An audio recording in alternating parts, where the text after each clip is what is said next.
ასობით ნაწამები ადამიანი სპეციალურ ავტომობილებში საწარმოებად რო ყავდა რეჟიმს მოყვანილი. რა ვიცი, ასობით ნაცემი ადამიანი სასტიკად რუსთაველის გამზირზე. ათობით სრულიად უკანონოდ დაპატიმრებული სინდისის პატიმრები, ქალბატონები, მზია ამაღლობელი.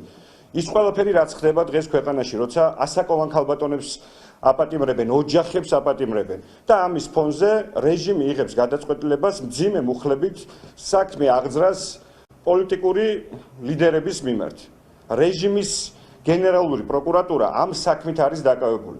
ჩვენ ყველანი კარგად ვაცნობიერებთ, რომ ეს არის პასუხი ევროკავშირის გაფართოების კომისიის იმ უმძიმეს დასკვნაზე, რაც იქნა გაცხადებული გუშინ და გუშინ წინ.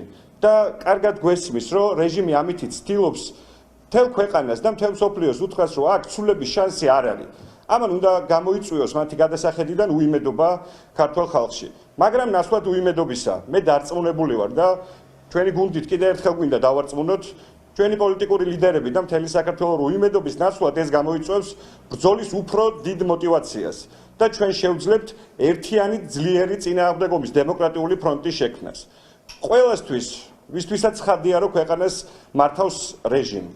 ყველასთვის, ვისთვისაც ცხადია, რომ რეჟიმის წინააღმდეგ ბრძოლა მნიშვნელოვანია და გადის ქუჩის საპროტესტო აქციებზე, მტკიცე და მძლავრ წინააღმდეგობაზე რეჟიმთან.